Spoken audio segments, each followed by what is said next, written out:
Picture this. It's 2013.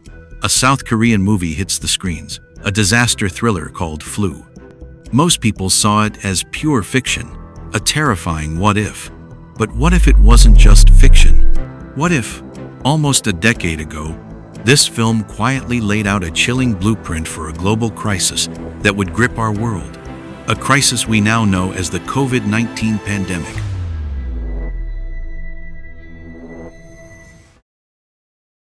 From its earliest days, Flu somehow managed to predict the terrifying echoes of reality. And once you see the similarities, it's almost impossible to unsee. The movie starts with a spark, not a whisper, but a cough. A group of desperate, undocumented workers arrive in a shipping container, unknowingly carrying a deadly airborne virus. It's fast, brutal, and spreads like wildfire.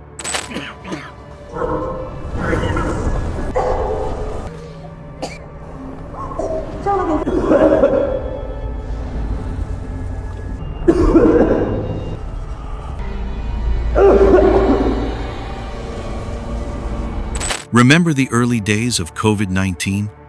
That initial fear, the sudden news reports of a new, unknown respiratory illness emerging, spreading quietly, almost invisibly, before exploding into public consciousness.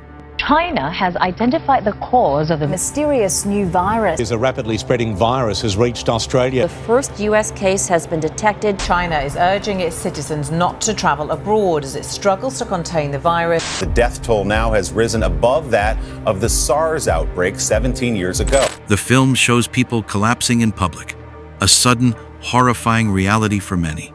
It's a shocking parallel to those early, disorienting weeks when the world first grasped the airborne nature of the threat.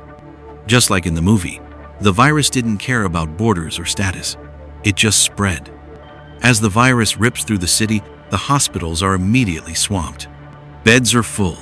Doctors and nurses are overwhelmed, wearing makeshift protective gear, fighting a battle against an enemy they can barely see. It has now eclipsed 80% nationwide, a mark matching Delta and signaling serious problems ahead if it climbs even higher. Worst possible choice for doctors, triage, when they have to decide which critical patients to admit to an intensive care unit and which to turn away to most probably die.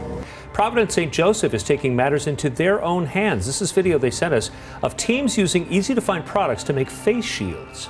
Volunteers were told that they have made 500 OSHA-grade face shields this week and plan to make 1,000 more today. They will go to nurses and doctors in the Seattle area battling coronavirus. In Flu, you see the exhaustion on their faces, the sheer despair as they try to save lives, only to be met with more and more sick. Doesn't that sound hauntingly familiar? Think back to the images from early 2020. ICUs overflowing. Healthcare workers stretched to their absolute limits, the desperate pleas for more PPE. The movie captured that raw, terrifying reality. The front lines collapsing under the sheer weight of the invisible invader. It wasn't just about getting sick, it was about the entire system groaning under the pressure. Then comes the inevitable, the lockdown. In Flu, an entire district of millions is suddenly quarantined, sealed off from the outside world. Streets that were once bustling become eerily silent, abandoned.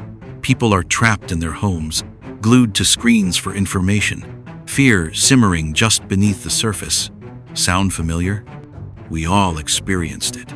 More than 3 billion people in almost 70 countries and territories have been asked to stay at home. From this evening, I must give the British people a very simple instruction. You must stay at home. We're asking everyone to work at home if possible, postpone unnecessary travel. आज रात 12 बजे से संपूर्ण देश में Many, young and old, 2020 will be the toughest year of our lives. The sudden announcements, the scramble for essentials, the terrifying quiet of cities that never slept. The movie showed empty supermarkets, the desperate hunt for supplies, the feeling of isolation.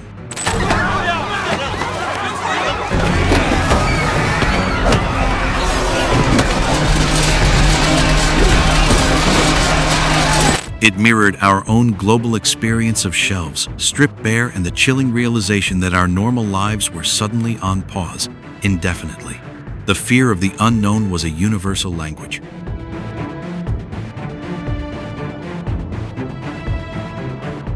As the crisis escalates in flu, the government's response becomes increasingly drastic. They establish massive outdoor containment camps, where infected citizens are rounded up, tested, and segregated. It's a stark, chilling depiction of a society grappling with a runaway pandemic, forced into desperate measures. While our real-world response didn't involve quite such extreme camps, remember the rapid rollout of mass testing centers? Santa Clara County is stepping up its coronavirus testing by opening up a new large-scale testing site. City of Boston and Boston Public Health Commission, well, we can tell you they've teamed up to open a new high-capacity COVID-19 testing clinic. This is in Roxbury. The Public Health Commission will also open 2 more testing sites in Dorchester and Mattapan. The goal is to make tests more accessible to Boston residents. The temporary field hospitals set up in convention centers, the quarantine facilities for travelers. The movie showed a terrifying yet logical extension of flattening the curve to its most extreme. It highlighted the ethical dilemmas of prioritizing public health over individual liberty, a debate that echoed globally during COVID-19. But beyond the science, flu also captured the raw, ugly side of human nature under pressure, the blame game, the search for a scapegoat. In the movie, the initial carriers of the virus, the undocumented workers, become targets of fear and anger. It's a harsh reminder of how easily fear can turn into xenophobia and prejudice. And didn't we see that during the pandemic? Hate crimes against Asian Americans in major U.S. cities surged by nearly 150% in 2020. President Biden today signed the new COVID Hate Crimes Act. It had passed Congress with bipartisan support after a spike in anti-Asian attacks. Police figures estimate the number of incidents of hate crimes against people of East and Southeast Asian descent has tripled since the start of the year. Homicide rates are up 16% since last January. The movie, with terrifying foresight, showed how a biological threat can quickly devolve into a societal one. So, was flu just a lucky guess? Or a chilling warning? A decade before the world changed forever, this movie presented a horrifyingly accurate portrayal of a global pandemic, down to the panic, the overloaded hospitals, the lockdowns, and even the social divisions. It's a powerful reminder that sometimes fiction isn't just entertainment. It's a mirror, a glimpse into possible futures.